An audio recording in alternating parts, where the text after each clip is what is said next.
Welcome to the Heron Heads podcast. My name is Julio, and I'm joined today by some friends and fellow Inter Miami fans, Dave, Chris, and Jose.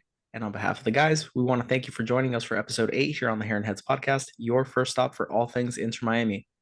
For those of you watching on YouTube, thanks for stopping by, and make sure you hit the like and subscribe buttons if you enjoy the show.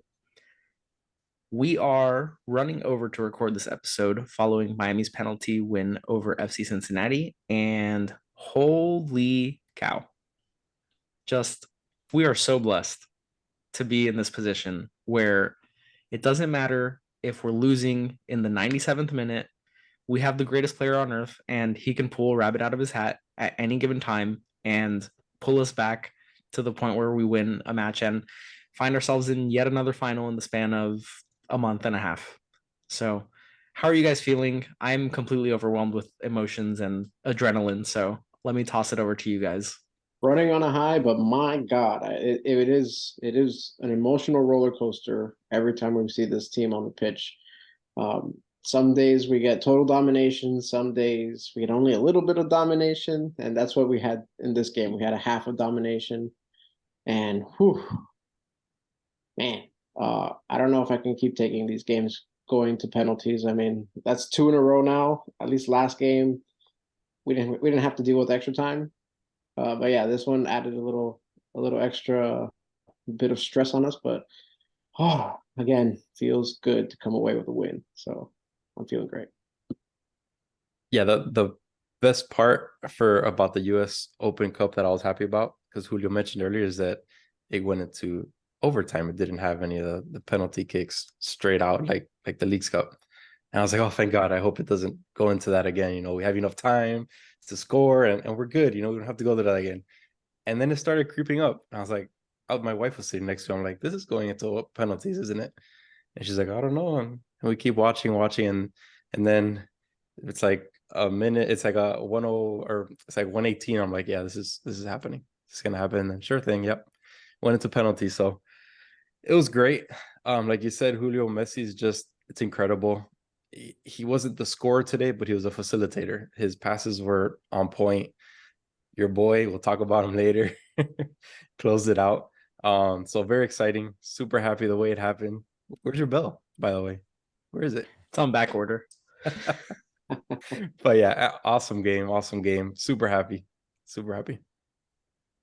Yeah, I almost wonder when these teams are going to learn, right? Like they keep on pushing us the penalty kicks. Like they constantly get, they keep losing in penalty kicks, and they just they want more. They just like let's keep doing it. Let's keep doing it. No, I mean, on a serious note, this kind of what I thought it would be. It was a tale of two halves. They hit us first. We hit them. They hit us pretty hard actually first and second, and then we hit them back a few more times, and it was a heavyweight fight.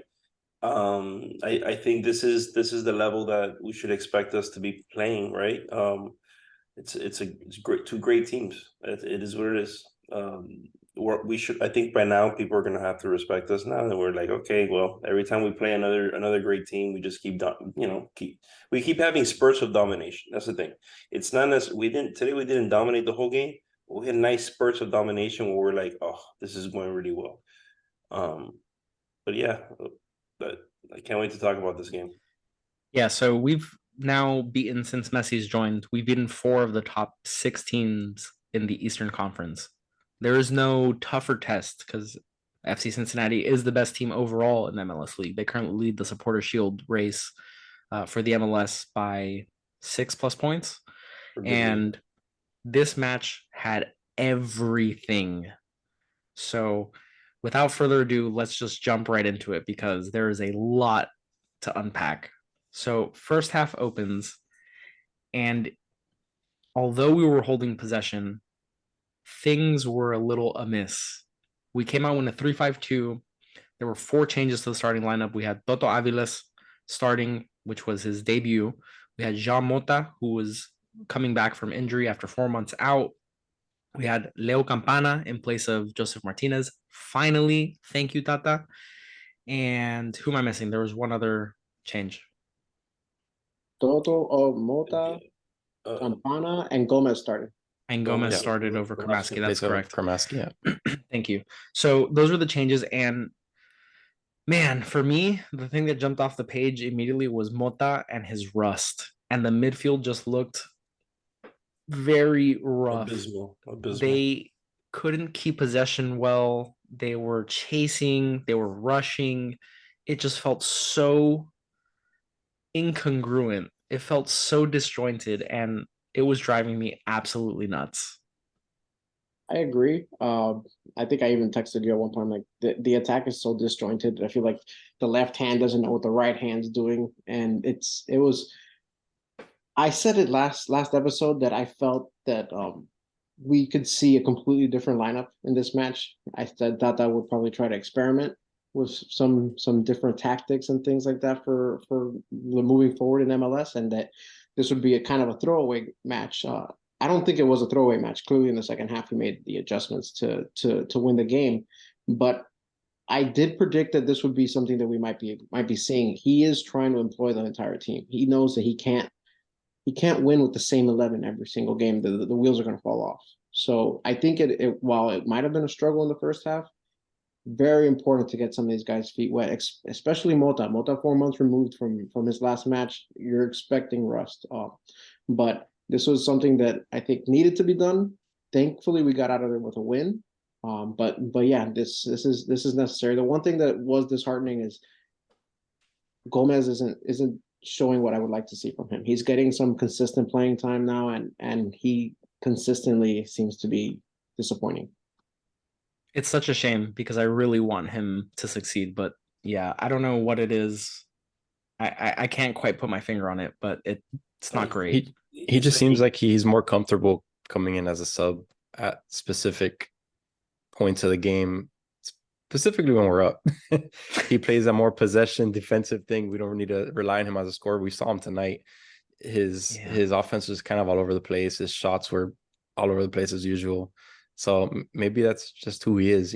We obviously got to see more. He's still a young player, but from what we've seen, it seems like that's what it is. Yeah, I'm in the first half. One thing it was definitely Gomez was someone that stuck with me. As someone that was just the ball would stick with him, and then I feel like I think they were also it was also the defensive way they were playing them. I think they preferred the ball in those guys' hands. They were almost ball denying Messi from getting it. He wasn't having many opportunities he wasn't having many opportunities to really get in the open. But I kind of like what David was saying. This is something that needs to happen where they're testing you guys and trying to put them in little by little, because ultimately, there's a lot of games in the last 10 days. We feel it, you know. But we're not running up there. But it's a lot of games. We're constantly putting the same people out there. Today, the big three played how many minutes? The whole 120. The whole 120. Yeah.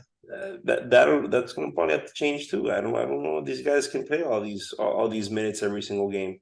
I know that's something that we want to see them, right? But Allen gave us some good minutes too today. Which is someone that I wasn't really impressed with up to that was in the second half, but no, I know, but just generally speaking, us constantly bringing in some guys to change up the flow, and if we're talking about some of these guys that haven't gotten regular minutes coming in, I mean, I think Toto played very well. So young, playing very well and composed in the backfield. Yes. And somebody that we've been wanting to see is Facundo Farias, and I thought he was excellent. He was constantly applying pressure, flying up the field. I know I really liked what I saw from Facundo. So those two were the subs that I thought were fantastic for us. And he went with the flow. He went with the flow of the offense. You know what I'm saying? Where you'd see him playing the give and go game with Messi, and it's like if you already knew where you're supposed to go. Where there's other players that we're putting them in, like Gomez. I feel like he has no idea what Messi wants him to do. Right, when they're trying to play that give and go game, Alba, Busquets, they'll have the understanding. I also think these Argentinian guys, since they kind of played with each other at one point, right? I'm not sure if some of these guys have or now. Whatever. They speak the same Argentinian language. At some point, they must have played with each other one day. All right, so just some quick stats on Gomez and Mota. So Diego Gomez had 47 touches across the whole match. Well, across the 78 minutes that he played. He lost possession 9 times. Not great. And then Jean Mota played 58 minutes, had 45 touches, and lost possession 10 times. So 25% of the time that they touched the ball, they lost possession. Not great. Both had passing accuracy in the mid 80s, which is okay. Cincinnati was pressing pretty hard in the midfield. You could see that with Busquets. Even when David Ruiz came in for Mota, when he was taking the penalty kicks, his socks were all torn on the back because people were riding the backs of his legs so hard. But yeah, to your point, Toto Aviles, I thought played super well. Super impressed with him. He played 78 minutes also. And he had a passing accuracy of 95%, 63 passes completed out of 66. That's good. Great composure. He had a couple runs up the right side that I thought were very smart, and he seemed aggressive at the right times. But overall, very impressed with their performances. That said, we got, I think, very unlucky with Cincinnati's first goal. So 17th minute comes around, and the danger man, the trigger man, Lucho Acosta, he gets a hold of a ball, dribbles it towards Busquets. It double doinks off of Busquets' face, and then Gomez lands at Acosta's feet and then shoots it. Kamal Miller blocks it. It hits the inside of the post and then goes in. It was the most, you want to talk about scripted with Inter Miami. That was the most scripted goal I've ever seen. It was so lucky. And, you know, you have to say, okay, you can give him credit for being in the right place, but so many bounces went his way for that goal to go in. And I think Callender did well to even get down to the side, but it was just too much for him to overcome even. I was infuriated. Needless to say. Yeah, I had the same thoughts when it happened. I was like, did that really just happen? It was almost like a pinball. I was like, boom, boom, boom. And I mean, I think it was a nice run though. The run leading up to the goal, that was a really, really nice run. You can't fault him. That's why you can't really fault him for the goal, because played it perfectly. Yeah, he put himself in a very good position for, if that specific set of bounces were to happen, which they did, he was in the spot to capitalize on it. But overall, if you look at the first half, it was just, you felt like we weren't doing anything. It felt like it was so in the mud. Our possession was 60 plus percent or 60% thereabouts in the first half. And it was just inconsequential possession. It was, again, just passing around the back because there was no alleys to get into the attacking third. And it was infuriating to watch. And the midfield wasn't helping. That was a huge part of the problem, to the point where I thought at halftime, that was going to make subs at half, which he has yet to do in his tenure. I was shocked when they came out of halftime without making subs. David sent a text in the middle of the first half, and he says, "This is going to be a horrible podcast." Yeah, I thought. I mean, I'm like, I predicted a 4-0 win, and I'm here sitting at the half 2-4 Cincinnati, and I'm like, oh crap, this is gonna stink. This is gonna be our first truly sad podcast. I mean, we expect so much. No one's a challenge. Remember, we don't look forward to who. Still the same thing. Oh, I still think that everybody in front of us is who we're looking at. But I don't think we overlooked that Cincinnati in this match. I just think that we wanted to try something different. I think we tried something different. We're very fatigued, I believe, a lot of these players. And I have two additional notes from the first half. This may be the formation that we need, by the way, because it may be something. Because think about it, all the guys that they inserted, where the heck are we going to put all these guys? You know what I'm saying? And it all seems to be. So you're talking about Mota, Kermaski, Gomez. That right there, that's Sergio. That's Farias might be a full-time replacement for Robert Taylor. Yeah, Robert Taylor today, he wasn't even playing his normal position. They had him right wing back. I don't know. They had him in. I don't know. They're like, yo, just go out there. We need something. Yeah, because we have a lot of guys that they all bring something different, but they're gonna have to change formation again, because this one didn't necessarily work, but they still can't go away from it either, right? They gotta. I've seen they kind of run an amoeba formation anyways, with Messi just floating around. Busquets sinks deep to center back. Like it's stuff that the formations they matter to get the initial 11 out there, but we don't stick to No, a specific no formation. idea. No, So it's at just all. getting your best 11 out that day and see what goes on. This formation Okay. probably aided in shielding some of these changes too. Like you look at Jamota, Diego Gomez, Toto Aviles, there's more people back in case any of them makes a egregious error. So it probably aided that a little bit. But we'll see. We'll see what we do moving forward. Again, I think like we said last episode, we mentioned that the Leagues Cup was a godsend. Maybe this game was kind of it too, David. Like you said last episode, maybe they were trying new things. They probably didn't overlook Cincinnati per se, but maybe they were trying new things. And remember, Tata's new here too. He just started coaching this team very recently. He's learning all these players as well. So he's trying to see what he has. He's trying to put players in there and see what works best, you know. So it was a good play, a good result. Thank God. So I have 3 additional notes for the first half before we move on to the second half.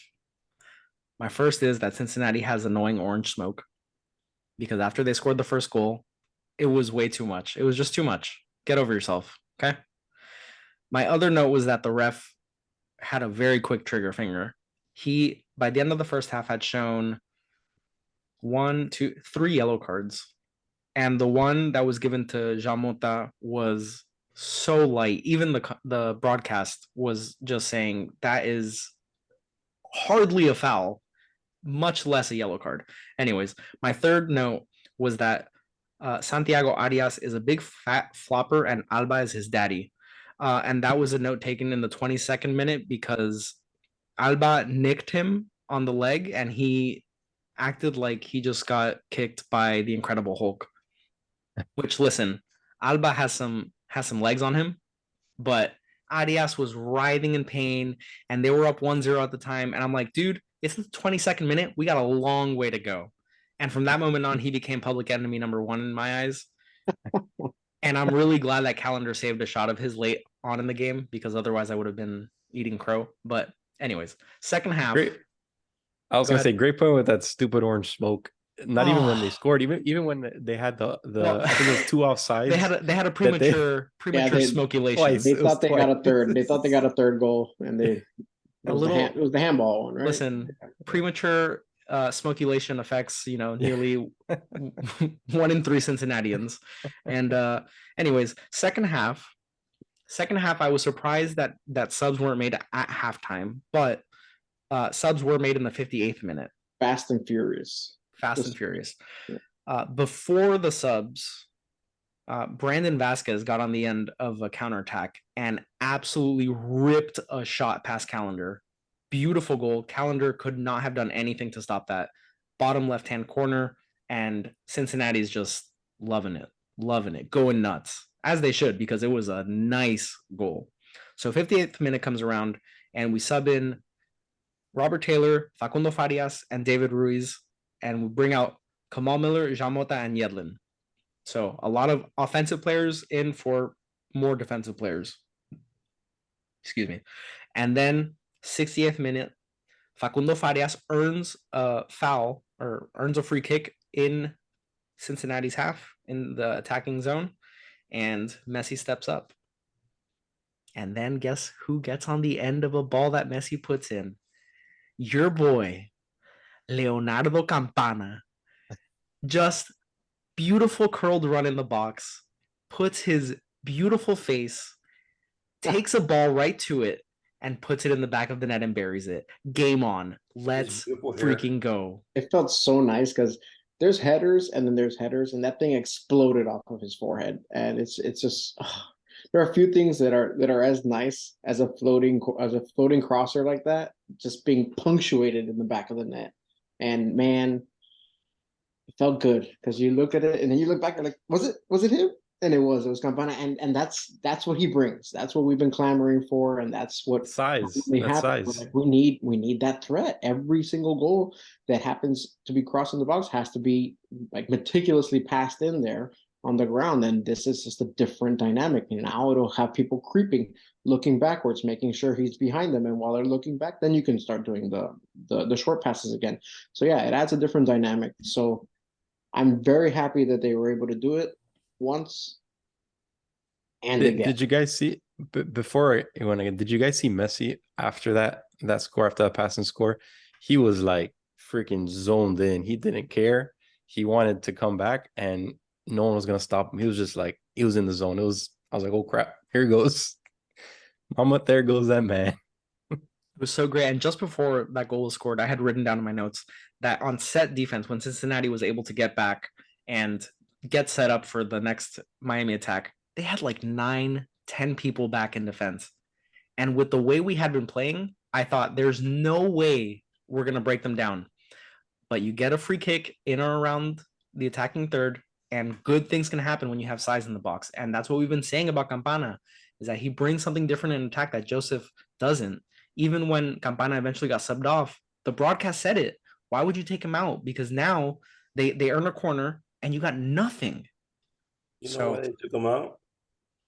Because we needed Joseph to put that other one in. They were Joseph both on at the same time. Joseph was already on. I don't know, but he cleared the way. Cleared the way, baby. So they're both good. I just they think are both good. Utilized differently. You know what I'm saying? I'll tell you, he brought something nice though. Towards the end of the game, he brought something different as well. That Campana didn't.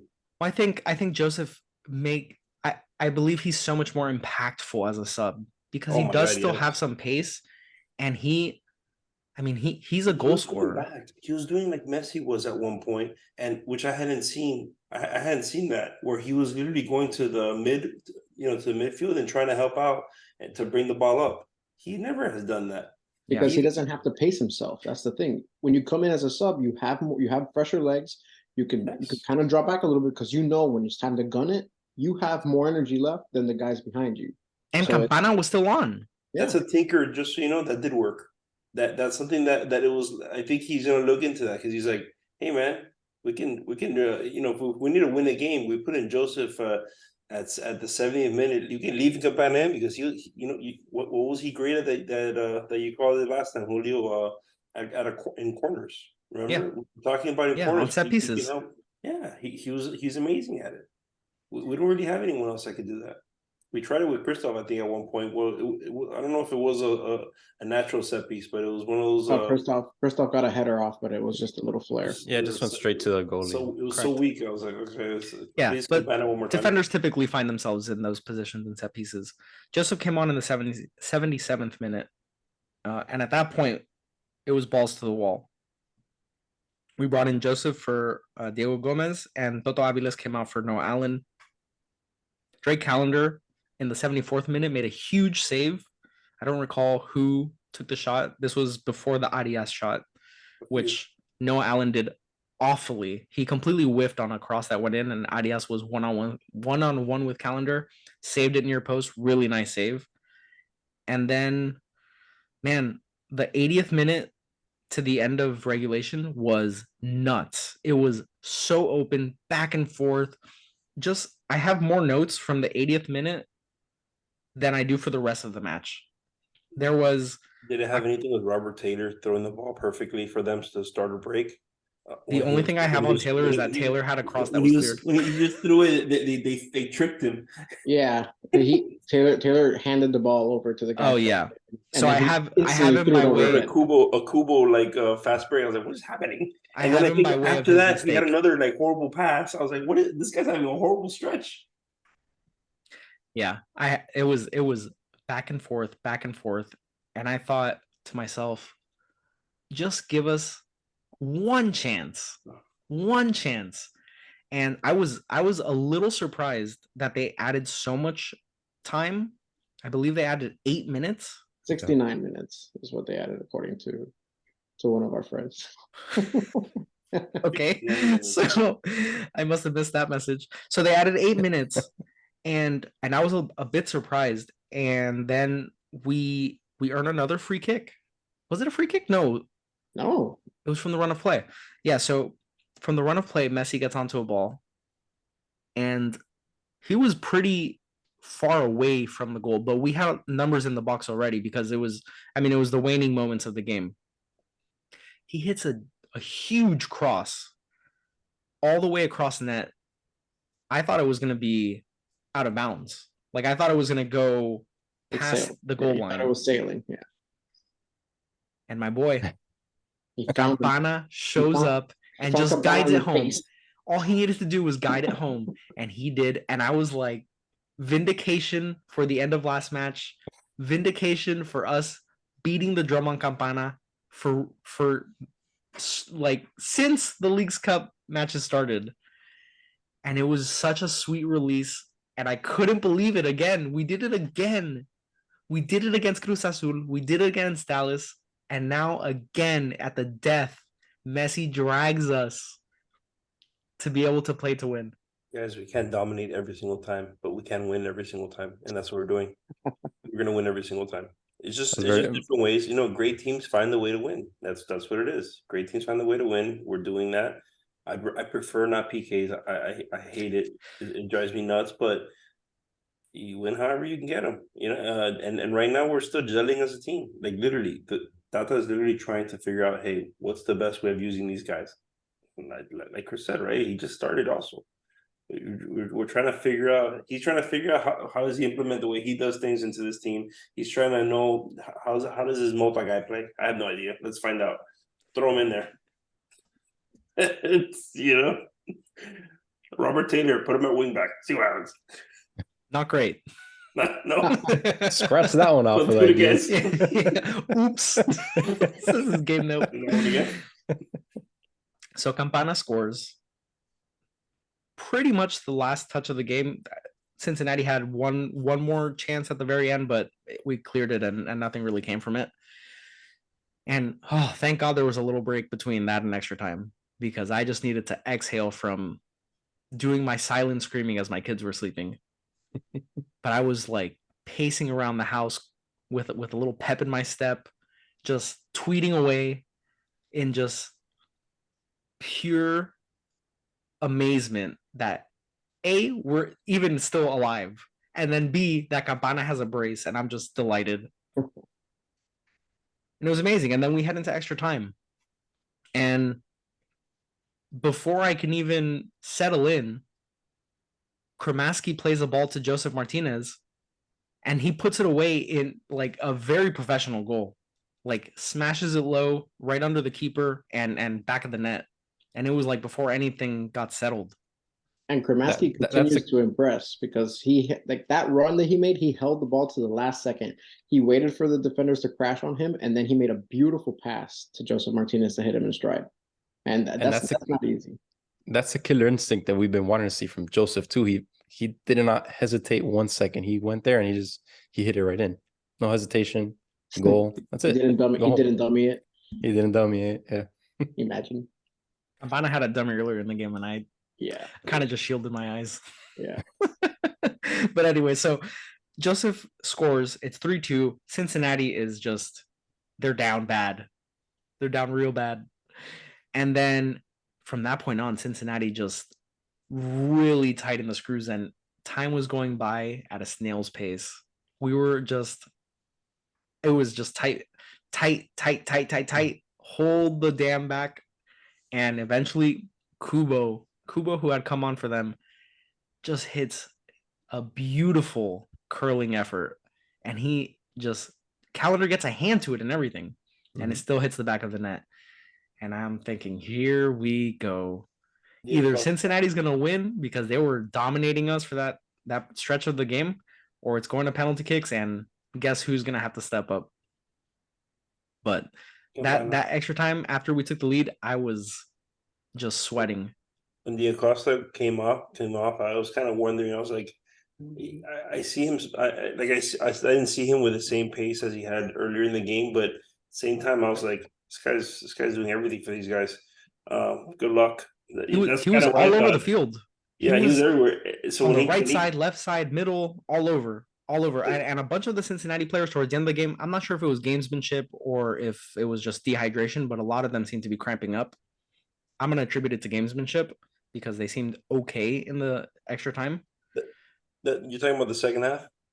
Yeah, I'm talking about just in general, like as the game wore on. Acosta had the same. Acosta started cramping up and he was limping around towards the end of the match, or Acosta towards was the time he removed. got I don't subbed think off. he played an extra time. No, he didn't. He got subbed off after the 80th minute. When we're still down 2-1, I texted it. I texted the group and I was like, man, it doesn't seem like the team that's number one. They're not playing like this. I feel like they want this game to end already. Something's happening in this game where I felt a shift. When we were at 2-1, I was like, we're not. Oh, it's not over yet. Yeah, there were several shifts in this game. Yeah, and then like you said, then it switched back to them, and I was like, oh my god. And they made a bunch of subs at the end of regulation that made them very defensive, and it put them at a disadvantage in extra time. That was a huge component. Which when Joseph scored early in extra time, I thought to myself, we're in a really good spot. I mean, obviously you're in a good spot if you're winning and there's 17 minutes left in the match, but we're in a good spot because of the personnel that Cincinnati has on the pitch. They had already taken off Acosta, who's their most dangerous person on the pitch. Santos was off for them, the striker that came on. He was hesitant. So he didn't really scare me. He was making good runs and stuff like that, but then he didn't know what to do in the penalty box. He wasn't finishing. Kubo was good though. Kubo was good. Kubo played excellent. Kubo was good, and he ended up scoring the equalizer. Mm-hmm.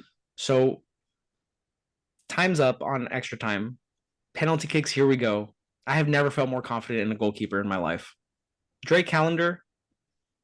I mean, just automatic as far as winning penalty shootouts. The penalties leading up to the one that he saved eventually were all great. I don't fault him for not saving any of them.